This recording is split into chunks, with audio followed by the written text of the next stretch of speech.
very gentle out there, no doubt, as they come from Langley, where things were more of almost a constant circle of turning.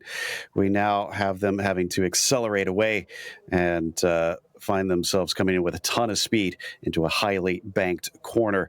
So as we take a look at our two circuits getting ready to go, everybody's finished up their qualifying. So from here, we just wait for things to tick over. This track is a bit unique, actually, and kind of a testament, Jake, to the power of sim racing and the fact that, sadly, USA International Speedway does not exist anymore. This is, I believe, now a parking lot, that or some sort of housing development at this point. It got torn down, I want to say about 10 years ago or so, and does not exist anywhere. But because it was laser scanned, it's literally preserved as it stood when it was scanned now until iRacing shuts down, essentially. And that's where iRacing, I think, has just such an incredible advantage as a simulator, as a product, as what you can do with a place like this. And USA essentially is one of the first tracks that laid the groundwork to bring back some of the absolutely amazing tracks that have come through and actually have been revived and brought back to the real world. And other tracks that are out there that are preserved, of course, Oran Park in Australia, there's talks that there'll be Sandown, for example, might be at risk of losing its point. Winton has been under pressure for a very long time, and that's what I think iRacing has as a really, really cool, oh, hey, you can still race this track, and the opportunity to get things back out there and to get things racing again. I think that this is a service that just does something truly incredible. And when people get their minds to it, you absolutely get the best of what racing and sim racing fans have to offer. Indeed. You see Alexander Ford, who's got some qualifying laps left. That was his first attempt, but it looks like he's going to come in and take a spare car. And I assume pop back out there and take one of his remaining three to try and set a time as he eases into his pit stall. And we should see it pop back into place, but it is not right now. Not sure what's going on with that. One of the interesting things about iRacing is that you cannot take a qualifying lap and have it count if you've had what they call an incident point. And that is essentially if you have an off track, if the car spins, or if you hit the wall, it is going to discount that lap. You get an incident point for any one of those events.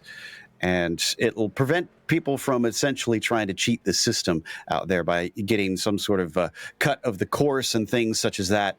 Obviously, you can't really cut much here, but it tries to prevent people from using the wall maybe to get a little speed. If you've been watching NASCAR recently and have seen some of that happen even in real life, but it's not allowed here in iRacing, and you can't have the lap count. But no, he's right back into the lane, so he's not happy with things quite yet, is Alex. And I think, unfortunately, this is going to essentially take up his third and fourth lap, so that means the 10 will not be able to qualify. We've only got about 4 minutes left, and three of the drivers in mine have not set a time and will be starting from the back of the field. What about with yours, Jake? Has everybody got a lap in?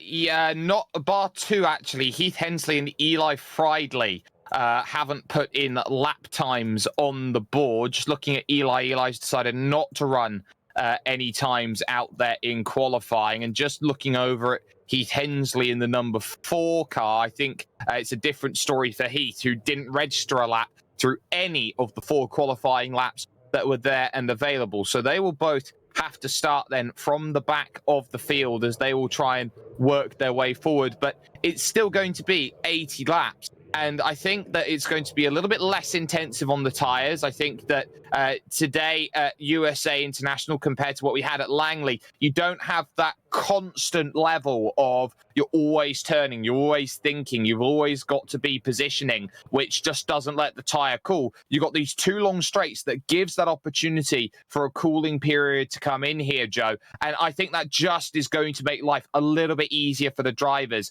as they go around this place. It doesn't suit everyone. There are subtle differences between 1 and 2 and 3 and 4, but this is the sort of place where if I want to cut my teeth, this is the sort of place where I would like to cut my teeth as one of my first races.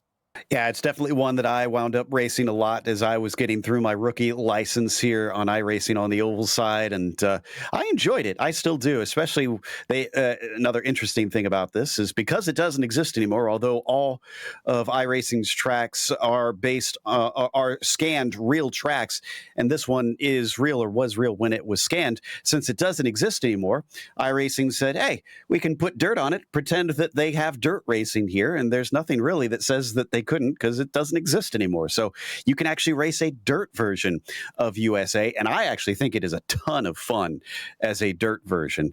It is a very interesting drive, the way that you slide into these sharp corners after those long straights. Not many other dirt tracks on iRacing that race like that. But this Lakeland, Florida circuit is going to provide us some pavement racing here today, as we are getting some cloud cover on mine, and the temperatures have actually gone down to about 106 degrees Fahrenheit. So hopefully that will help them with those tires somewhat even more, getting them nice and cooled down. A lot more clouds than what Jake's is getting. Is he's got a nice, bright, sunny track for the virtual fans, which will be coming your way in about a minute time, it looks like, Jake. And at least I will be getting racing, and you'll be slightly after.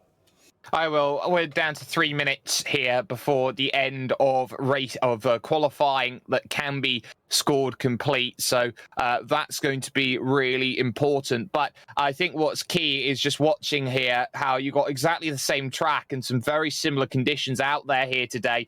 But this is how iRacing's dynamic track modeling and iRacing's skybox and how all that works comes into play. With a dynamic track, the track will heat and cool as clouds go over the circuit. So when you do get some cloud cover, that track temperature is going to drop, it's going to decrease, it's going to make life a little bit easier to get that pace. When the sun comes out, the track heats up, it gets hotter. It also gets hotter when a lot more drivers come out on the track, and when the rubber goes down off of the tires onto the circuit, that's what generates grip. And you'll soon see around certain tracks, and I think it will be seen more at the final race, that you will see the line maybe migrate a little up the circuit towards the end of the race as drivers search for where the best grip is available.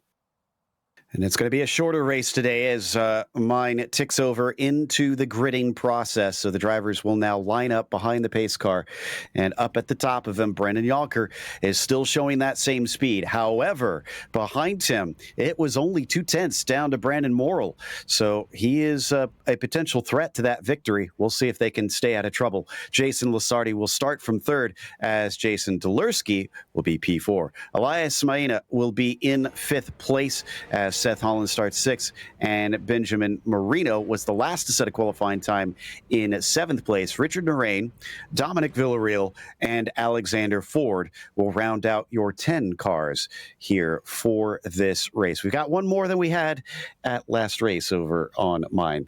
So 80 laps to try and make a race out of this one. And again, they will have 2 pace laps behind that pace car before they are unleashed and on their way. Watch out down into turn 1, because they're going to have a lot more speed. And as we've seen in racing before, Jake, that more speed into turn 1 tends to lead to more problems. Certainly can do. There's going to be no time to set any more laps, so the field is set. AJ Green, once again, fastest, has a 5,000 iRating plus out there, so is absolutely flying in number 46, clear of Alexander Brown by exactly 1/10 of a second. Dan Banner will go from third, and great qualifying by Gina Welliver going from fourth. Justin Abbott and Jesse Braden will be fifth and sixth, with Anthony Taylor and Ian Allenbar making up seventh and eighth. Josh Montgomery will be ahead of Heath Hensley, and rounding out the field will be Eli Friedley. Of course, the last 2 drivers out there in the course of qualifying, Joe, are separated by their iRating, and there's troubles again on your end. Yeah, they've been struggling a bit with this pace lap. I think in the case of the number 8 of Jason Dolersky, he discovered that you can't just stay on the throttle when the wheels spin up and hope that it collects it, because he eventually spun the car out coming off the line. But they're starting to get back in order here, and I think we should be good to go. The 8 didn't hurt the car too much, So I think he'll be able to take to the green flag as they are on that second pace lap. Jonker and Morrill on the front row as they were at the start of the race back in Langley. And we'll see if that changes at all this time, as the number one had a few issues last time out, and the 8 for some reason going by them. Hopefully he gets back in place. Oh, and he's got turning problems, it appears. Some of the drivers, unfortunately, finding themselves down with trouble here as we come to the green flag. And the 31 is on the throttle. He is going to stay ahead of the 1 down in the first corner. And the 2 is going to follow them into third, as Holland is now coming down and filling up the 5th place, it looks like. And we got a couple cars. Oh, Holland has a black flag. Richard Narain has a black flag, I assume, for being out of position at the start. And they are going to complete lap 1. But Morrill is going to be able to take the lead away. That's the first lead change we have seen all night over here. Let's head over to the start for the NCJAAE. Just waiting on one driver then to take the grid. Has 35 seconds to do that. That's Gina Welliver from 4th position overall. And now that they're on the grid, we got our 11, and we'll be able to take our 2 pace laps around and get an understanding of what makes this circuit a mythical unicorn, I think, of the oval scene on iRacing. And I'm pretty sure we're going to have a whole heap of fun to go with that at USA International. The 5 over on your end looks like Narain has gone around in what is a very interesting race for your race lead there, Joe. Yep, still with the 1 up at the top. Morrill ahead of Jonker with Lusardi keeping touch. Now, Mariana is behind by about 6.5 seconds in 4th, but looks to have a clean car, which not many can boast about. We're missing a couple, as Holland and Dolerski are still down on pit lane. Otherwise, we do have 8 of our drivers out on track, and unfortunately going to have to split the 10. That was Alexander Ford. Thankfully didn't cause any incidents. Great avoidance by those 3. Yeah, some fantastic avoidance, and we're about to get one more pacing lap done before we get ourselves then here with the NJCAAE and get things all nicely sorted. 80 laps will go by really, really quickly, and you sort of get that sense that this is the sort of race where you've just got to stay patient. This is going to be the sort of race where opportunities will come to you if you can just stay within a range, and it's a very important range out there, as the blue commitment cone seemingly on your end had a little bit of movement heading along now the backstretch towards turns 3 and 4. Their pace will be in control of AJ Green. He will start the start zone and look to try and go through. You can only overtake on the outside off of the start, as they will now watch that pace car dive down into the lane, and it will be a long, long wait before they get themselves ready, hoping that green flag is going to drop. It will, and then we will get ourselves then underway. A long wait, but the 2 working of Alexander Brown on the outside with the yellow flames on the front, trying to manufacture a way through, still stuck out there on the outside, and this is where patience is going to be really important. Yeah. Oh, is the 2 on your side. Definitely looks like he had to gather that one up. Thankfully did not wreck. Meanwhile, we have not seen any change up with ours, as there was a bit of a blink for the 7 and almost causing issues. Somehow they get around. The 2 of Lusardi has hit the wall pretty hard a couple laps ago. There he brushes it once again, but is not letting it slow him down. Jason is almost able to challenge Jonker for second for a moment. In fact, Jonker is going to get a good run off the final corner down into turn 3. We might have another change for the lead as the 1 moves wide and lets him through.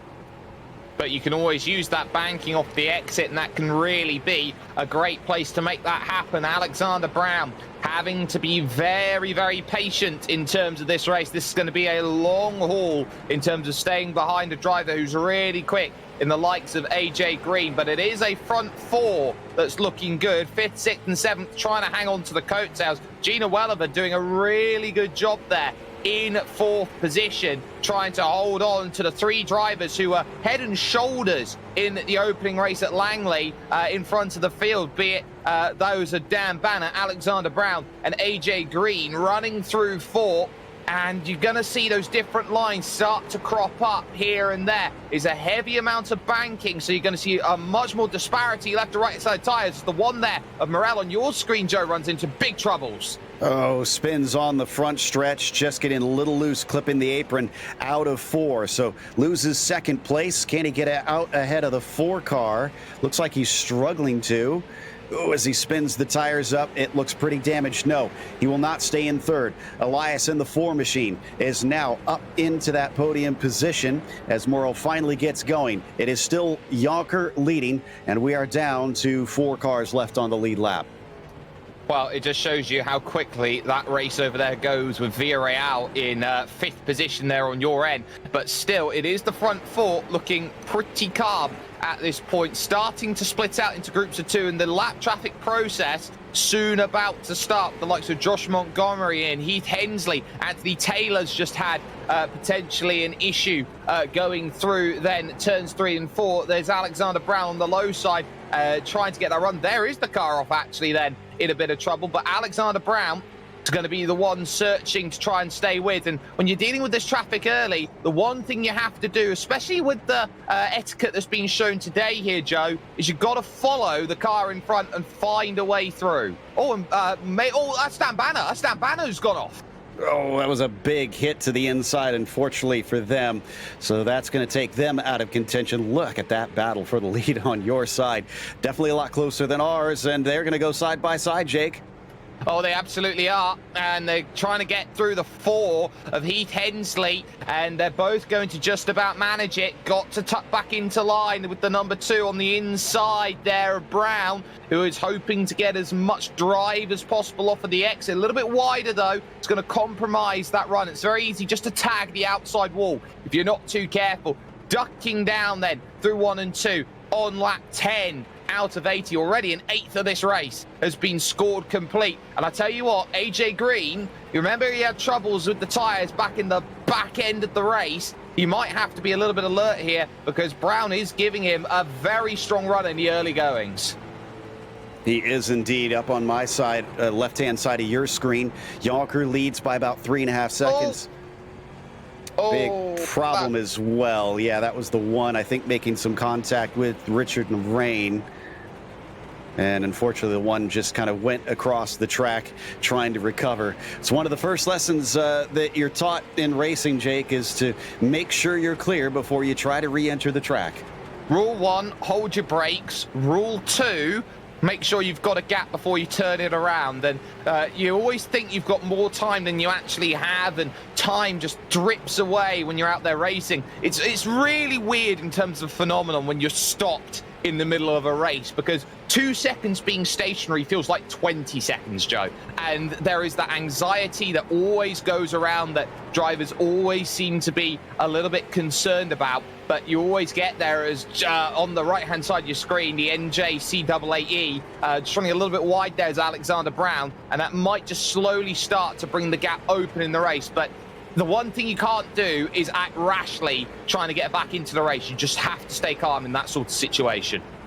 I don't know how the 31 stays calm, because we saw him make another great avoidance to get past, I think it was the 3 car there. But they really, no, the 8 car, excuse me, it was Dolersky that he managed to sneak through. And he's been doing that all day long, and it's kept him in the lead and kept the car clean. As we ride on board right now with Jonker up ahead, that's another lapped car. That's Brandon Morel, who's already 1 lap down and struggling. Like last time, started in the front row and just couldn't seem to hold on to it. And look at that patience shown as the 31 just waited off of the corner, looked for the opening, and went underneath the one nice and safely. Oh, and in the wall up in the top there goes Alexander Brown.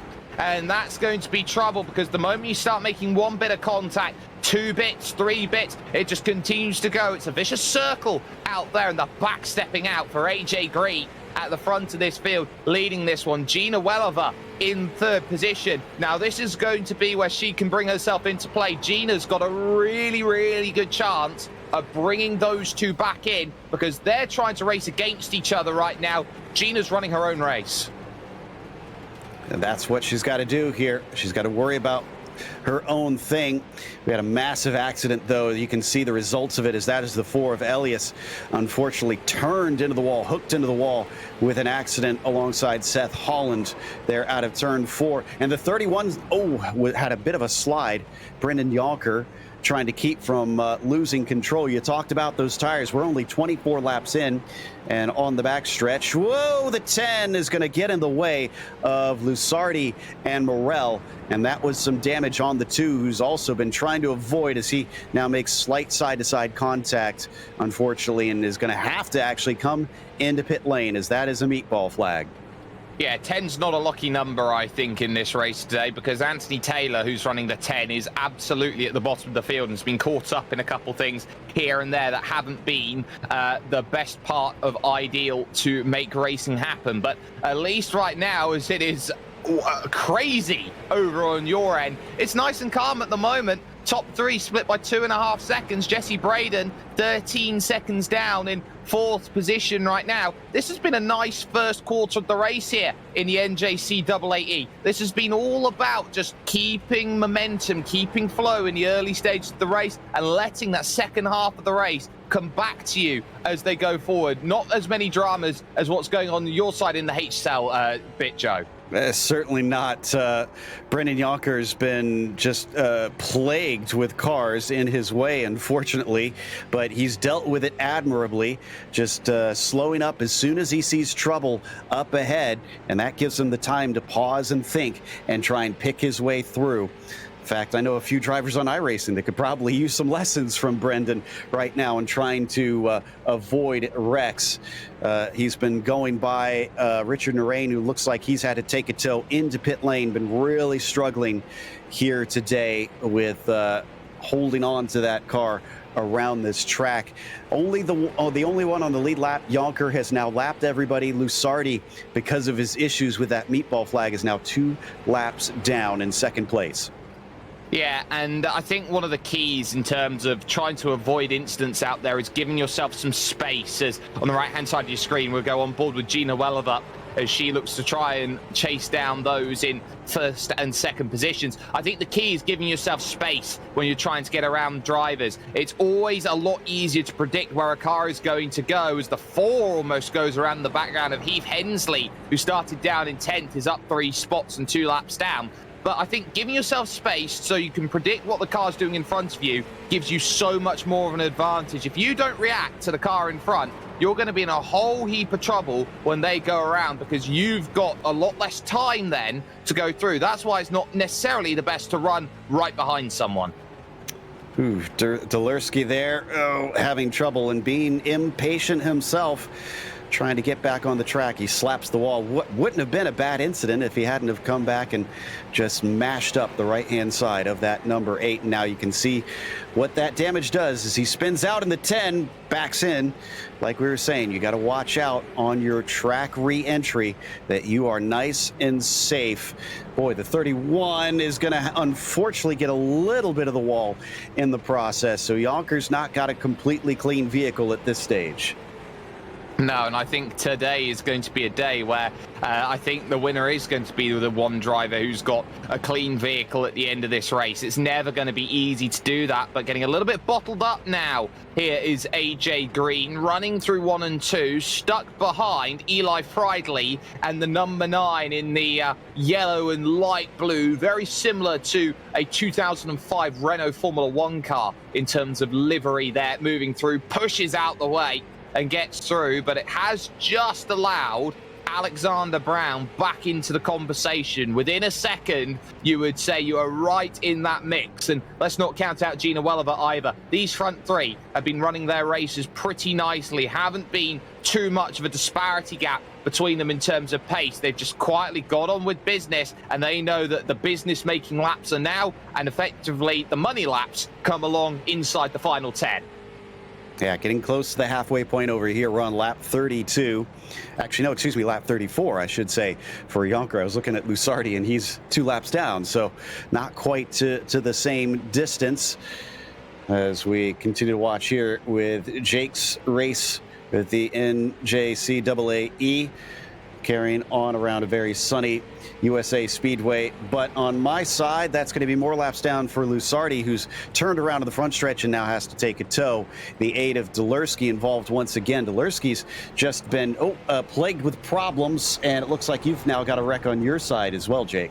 Yeah, Joshua Montgomery finds himself around with the 5, and that's just Montgomery losing the back end on the back stretch, coming out of 2, just a little bit too much power, can't grab the fishtail, and then the 5, Jesse Braden, goes the wrong way and finds himself in the accident. So troubles there right in front of the leaders. AJ Green, Alexander Brown, and Gina Welliver, they all make it through and manage without too much drama at all, but it is now starting to bring that gap back to 9/10 of a second, and just in between them is Justin Abbott, 4 laps down, started 5th on the grid, clearly showing that he's got some pace, and with already 1 trip down to pit lane, he's shown that he's got equal pace with the leaders right now because he's got better tires than the leaders right now.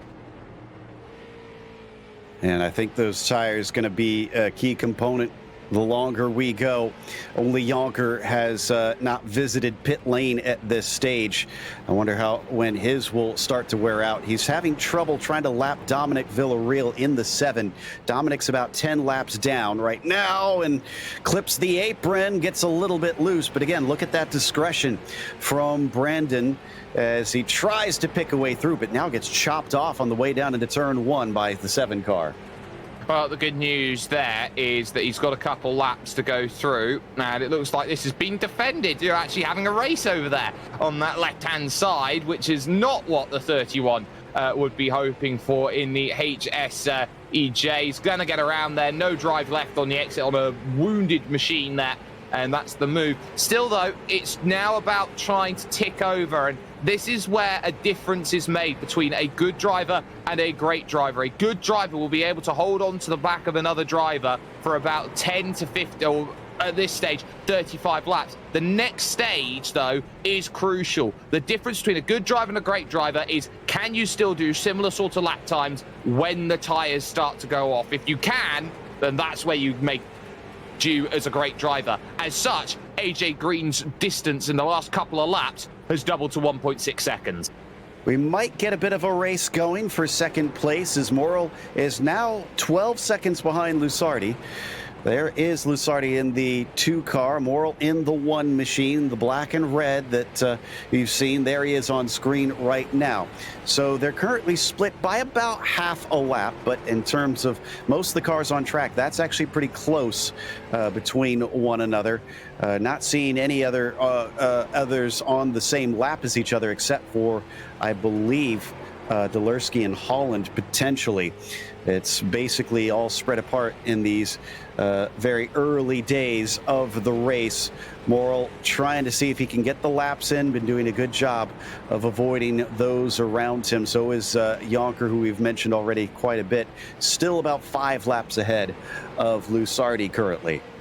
I'll tell you what, give some credit to Ian Allenbar. We were just on board on the right-hand side of your screen with him. He's gone from 8th position up to 5th and has just quietly gone about his job and did a really, really good bit of work that's there. Gina Welliver now, she starts to close up. The gap is now 1.2 seconds between herself and Alexander Brown, and this is a really, really important race. This is an important battle that's out there because Alexander Brown is starting to do exactly what happened in the opening race. The rear tires kick out. That's going to do no good for that inside left tire, which is the most crucial one here today. That left rear is going to do no favors as running through 1 and 2. Welliver is doing all the right things, just watching Brown effectively eat up those tires and just take the easy roll in maybe the next 5 to 10 laps to say, you know what, I'm going to have that position at halfway. Yep, and they've hit that halfway mark now. So they're partway through. We're on lap 46. I do believe you're catching up a little bit over on your side, as we saw last time down at Langley, just maybe a slightly quicker pace. There is Jonker on the screen right now. Some of his laps not as quick just because he's trying to preserve things. That was a huge wiggle there from Brown. This might open up the chance then for Gina Welliver to go to the inside at 1 and pick this one up. gets nice and low, right up against the apron, drives it off of the exit. Thank you very much. There's P2. And that is a spin around for the 31 as he almost gets hit again. Unfortunately, just a little bit of a clip, I think, or an avoidance maneuver that sent him spinning, but he didn't hit the wall too hard, so didn't lose all that much. Lusardi's actually still 5 laps down and directly behind him right now, so he'll need bigger problems for Brendan than that if he wants to gain back up. Morrill was gaining on Lusardi for a little bit himself, was doing a number of good laps, but it looks like this last one was slightly slower, unfortunately. It's back up to 12.5 seconds when it was nearly below 11. And the gaps do fluctuate around here, so you do have to be very alert with how this race goes. AJ Green looking to go back-to-back and pick up 2 victories in 2 races, holding a 3.5 second advantage almost now at this point over Gina Welliver. In second position. In third is Alexander Brown. It's a lap back to Dan Banner, who's recovered very well, actually, to get into 4th position. Got caught up in the wrong instant early on in this race, had to fall back, had to drop the lap, but did very well to get back into this one. And basically, it's been a race for all of these drivers in the middle of the field.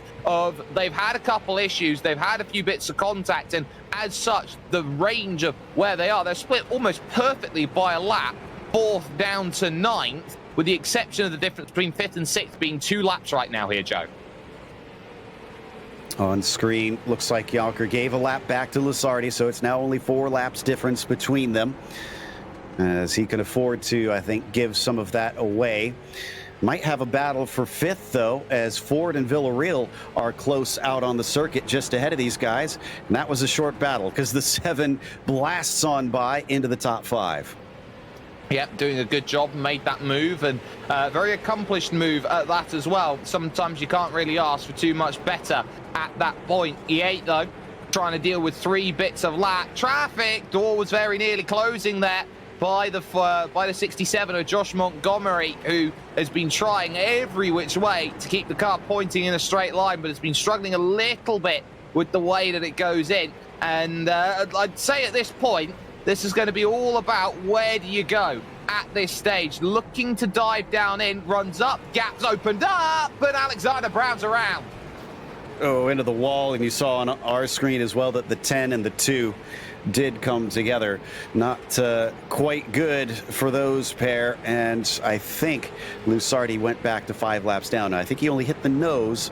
No, he has a meatball flag. He has to come in again and get that car repaired. It's going to be 2nd place gone because the number 1 who you just saw flash in the upper left of the screen is now into P2. Can he chase down Jonker? Because nobody seems able to up to this point as you watch the 2 car try to find his pit box.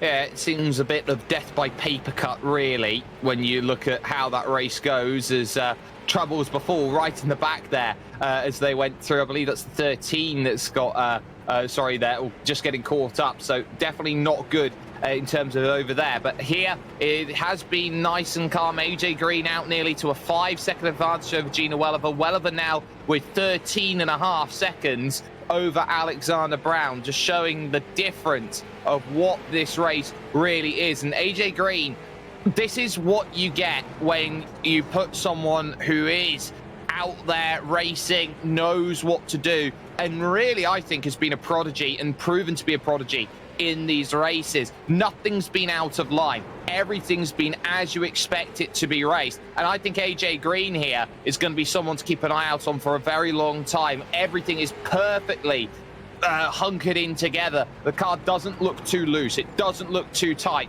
It looks pretty much as a street stock should look out here on the circuit going around USA International. Yeah, he's been managing that beautifully so far today, no doubt. And just managing the race is something maybe most people not into racing understand. Talking about that, just taking everything into account, taking all the factors that you need to be aware of and keeping track of them, not pushing the car too hard, not overdriving it. As you see the 48 still running on his lonesome without a care in the world currently, with a good gap to those behind. Jonker doing very similar on my side of the race. Again, we have two races going on simultaneously, and we'll occasionally see them both on the screen here. Jonker's been running away much better with a 5-lap lead. The 4 of Elias is going to get it turned around and running once again, having a bit of a spin on the front stretch, it seems. 9 laps down from the leader, as here is the 8 car. Dolersky has had a lot of trouble with the throttle, just seems to be spinning it out quite frequently, and that's been a bit of the bane of his existence.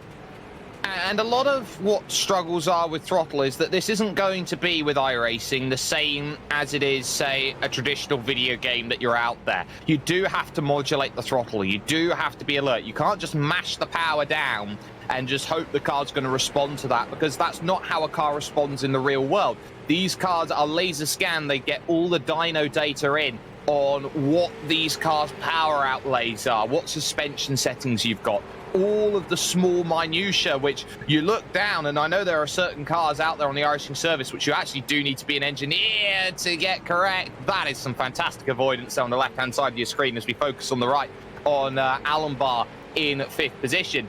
But one of the keys is that you can't just put the power down and expect all the problems to go away. You just have to be patient. You have to feather the throttle. You have to just wait for the right time for the grip to be there to bring all of that back into play once more. As into the pits comes Alexander Brown from 3rd position in this race. Still haven't seen the 31 on your screen on the left-hand side, who leads the HSEL by about 5 laps. Still, that was Morrill that Jake was commenting on my side that managed to make a great avoidance. The one in 2nd trying to catch up to Jonker. Lusardi was running 2nd for quite some time in this race, but has got some work to do. He's a lap behind Morrill, in front of him, P2. Not impossible, but we could see him yet make his way up there and challenge. We're on lap 64. It's about 17 laps to go. Just had a tow for the 5 there, or the 5th position car. The number 7 of Allenbar has been towed back to the pits, so in the outside wall at turn number 1, which was massive dramas, and it's been a long time in the pits for Alexander Brown as well, because there is a penalty, a cut course penalty out there for him. Very difficult to get here, but managed to get one, so has to serve that, sit and serve before going again, and that's going to drop Alexander Brown out of the podium. Dan Banner now 2 laps to the good in 3rd position, focusing on Gina Welliver right now, who's got Eli Friedley just in front, the 2nd position car 6 seconds away from the lead. I'm very curious where they found a way to cut the course through here. I guess maybe down through the grass or something. That's a first for me. I didn't know that was even possible at USA International. You could see the 31 having to slow up for a bit of a wreck there coming off of turn 4, which actually I think is still kind of continuing on. Yeah, it involves Morrill. Morrill is in big trouble, it seems. Doesn't have a meatball flag, but the car looks like it's handling terribly. Lusardi is now coming up. You're going to see in the purple and white car and get the lap back. Weaves to the inside at the last moment. Now he has to go around a full other lap to catch back up and pass that one more time to take 2nd position. Look, I know the origin of these machines is race on Sunday, buy on Monday, but I don't know who'd take a lot of these machines, apart from a scrap dealer at this point in time. It's been a very, very tough race as they've gone through, and yes, they're all learning and trying to get themselves adjusted to that point, but as you can see here from Lusardi, who is in 3rd position in this HSEL split, 7 laps down, work's going to have to be done here. Villarreal runs the middle of the road. It's a lot more traditional from Lusardi, who runs up to the higher point of the circuit, gets around later on the brakes, and you've just got to have confidence. And I think the moment you get yourself involved into an incident, a lot of younger drivers lose confidence. Speaking of, Villarreal gets the turn from the 1, just lacking confidence. Yeah, we've seen a lot of that. The drivers not understanding the lines between one another, and someone wants to go low, the other wants to drift high, and it all kind of winds up going wrong in the end. As Lusardi now about 20 seconds behind Morrill, and so the 1 can just still see him up the road. But there is your leader, Brendan Jonker, at 6 laps ahead. He's passed them another time, and he's on lap 70. So when he crosses the line, it'll be 10 to go. And AJ Green over here flying as well. It'll be 13 laps to go. Next time he crosses the line, he's just put a lap down on the number 2 of Alexander Brown, who might be trying to fight to get that back with the overall pace that he's got. Welliver currently in second position, sorry. Dan Banner currently in third. And really now is the most awkward position for AJ Green, because Alexander Brown is quicker out there on the circuit. That much you can say, as there's a parking lot over on your side there, Joe. But it's about how do you manage your way around, and when you've got a faster car, do you just let them go with the lead that you've got? Yeah, definitely having to slow up a little bit. Jonker got off the throttle. The 2 didn't get the message, and it bumped into the back of him again. Amazingly, Brendan was not spun with that one, so he continues to lead. Morrill is still in second, but has dropped a little bit more time to Lusardi, as he seemed a little braver coming through those slow cars on the front stretch. And ooh, that was close there, nearly getting clipped by Richard Narain, who's last of the cars running right now, down in 9th position. 31 just going to lift. I guess he feels like the 2 is not a threat, and he lets him go. That gives him one of his laps back. Yep, so 1 lap gets itself clawed back into play, and sometimes, you know, you just tick them off one at a time. It will feel like a moral victory to get a lap here, a lap there, and you just want to build confidence. There's still one more race after this, of course, at Charlotte Motor Speedway, so you can get yourself any hint of confidence going towards that final race. You absolutely will want to take that and take it with a pinch of salt out there as well. Everyone's going to want to get as much as they can out of this. I tell you what, we've got a great race inside the final 10 laps. For 6th place, Heath Hensley is being hunted down by Eli Friedley at this point. Yeah, we don't quite have the same. A few drivers getting positions as others take repairs in the pits, but otherwise, closest battle is for second, 19 seconds apart. Coming across the line, once again having to weave off to the side to avoid a wrecking car. It's now 5 laps to go for the 31 with a 6-lap advantage. So essentially, Morrill and Lusardi need him to wreck to have any hope of catching him at this point. Yeah, and it's a very awkward position when you get put in like that. It's very difficult to slow that down. The gap really coming down between Friedley and Hensley in the race for 6th position. That one down under about a second and a half now at this point. And I have to let the 8 of Welliver go through, and that might be the biggest blessing in disguise for Eli Friedley, who will be able now to follow with 7 laps to go to chase down that race. It's 8 seconds now, the gap at the front, but through 3 and 4, the chase still on. No mistakes needed then from the number 4, who's looking very, very loose over the course of these stages. And again, just grabbing too much apron there, Joe, and just dropping down the track. Yeah, and we are down to 3 laps to go as the 31 actually had to plow his way through almost a blocked track for a brief moment just after avoiding Richard Narain spinning in front of him through 1 and 2. This time by, going to be 2 laps to go, nearly making contact with a 7. That goes back to the illustration I mentioned earlier of just not anticipating where each other's racing lines are going to be.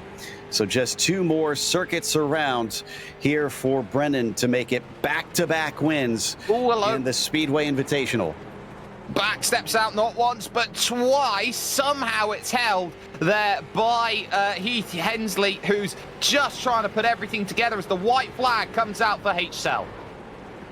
Brendan Jonker has got 1 more time around. 6 laps over the nearest car, has managed to one-up himself. Last time it was 2 laps ahead of his nearest competitor. And just 1 more turn down through 3 and 4 as he once again has to avoid a wrecking car.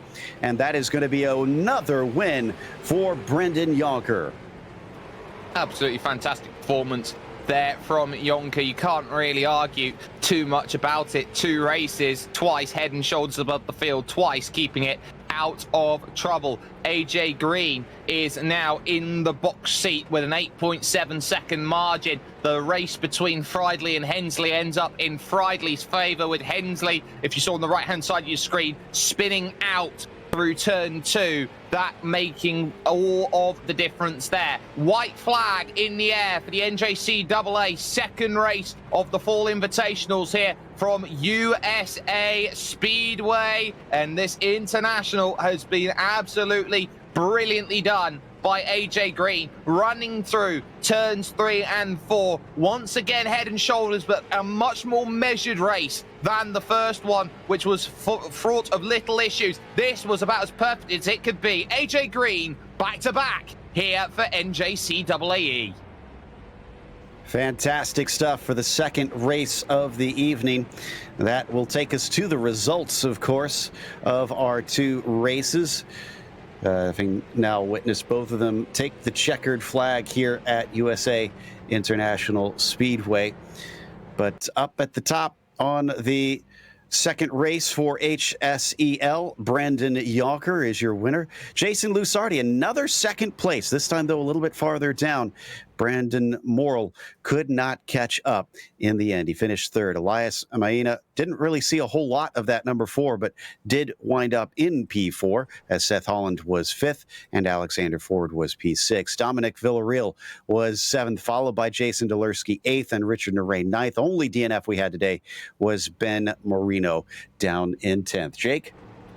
Absolutely, AJ Green, another victory, and again, a very similar margin, but a different way to get there. 9 seconds the gap over Gina Welliver. What a great drive there into second position. Dan Banner was able to recover to third after a cut penalty, but Alexander Brown sent back to 4th position, dropping 3 laps from it. Justin Abbott would end up in 5th, with Eli Friedley making the position late over Heath Hensley. 6th and 7th, the difference there. Ian Allenbar very nearly got close as well to the 4, but the 7 could only manage 8th position, exactly where it started. Jesse Braden would finish 9th, 11 laps down. Joshua Montgomery would have a torrid time of things, 21 laps adrift, and Anthony Taylor ended up then in trouble, then in 11th position, ending out proceedings here over the course of